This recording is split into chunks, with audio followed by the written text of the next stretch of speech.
Hi, my name is Tom Gagliano. I have a master's degree in social work from Rutgers University. I'm a best-selling author, keynote speaker. So in this podcast, we're going to talk about the version of intimacy you saw from your caregivers in childhood. Why is that important? Because they show us how we deal with other people, how the world looks at us and how we look at the world, how we deal with our husband, our wives, our children. That version of intimacy gets handed down from generation to generation. So what did you see? Did you see your parents nurturing each other, helping each other when they struggled? Did you see one running away, shutting down? Going to addictions. What did you see? Did you see them be able to regulate the problems they had in their marriage by helping each other? Or did you see them arguing all the time, fighting all the time? This is so important, and many people don't realize the importance of this. This is why some people come to me, couples come to me. We look at that version of intimacy. We leave in the parts that are good, but we also identify what parts aren't helping you in your life because you'll carry that right into your adult relationships. I promise you that. So it's not just the relationship we had with one spouse or the relationship we had with the other spouse. It's the relationship they had with each other. So when I talk to my clients, I ask them, why aren't you talking to your spouse? What's stopping you? And I list five different reasons. Maybe we're not talking because I feel like we're only going to fight. So why talk? Maybe we're not talking because I feel like it's not going to help. So why talk?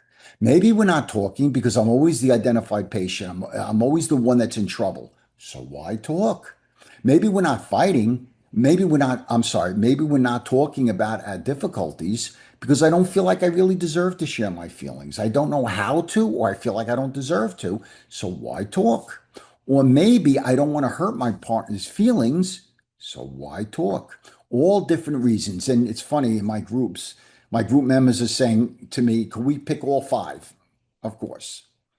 But how do you grow in emotional intimacy if you're not having a conversation? And if you're having a conversation and it's not working, change the conversation.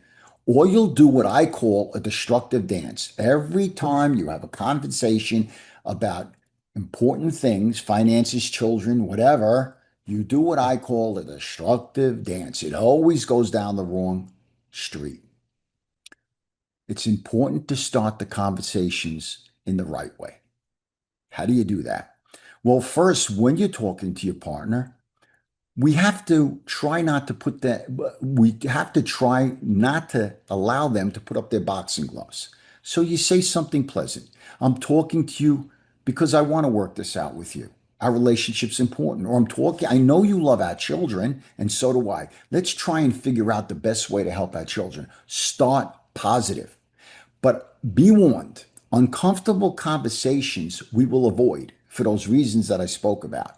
But those uncomfortable conversations, if done in the right way, will help you move closer to each other. You got to trust me on that. Trusting the process isn't easy. We want to be in control of the process.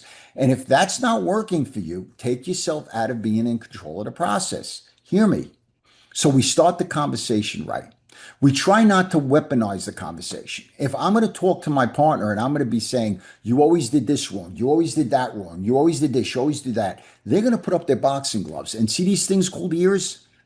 They're not going to listen. When couples feel like victims to each other, both stop listening. If you can't hear my concerns, I won't hear your concerns. We got to stay away from that. So it's important not to weaponize the conversation.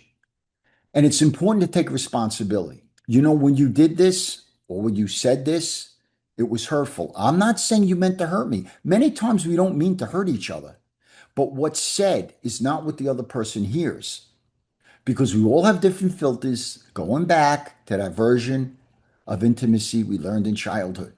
All different versions. Our partner may say to us, you forgot to take out the garbage. And what we hear is, I'm a horrible husband or wife or whatever. So our filters are all different. And they may say, get so mad for? Well, I said we forgot to take out the garbage. Well, what I heard is you just told me that I screwed up again, like I'm defective. Boxing gloves come up. So it's important to understand that because I want to say something so important. You're not only in a relationship with your partner, but you're in a relationship with your partner's childhood messages as well. Always remember that. Always.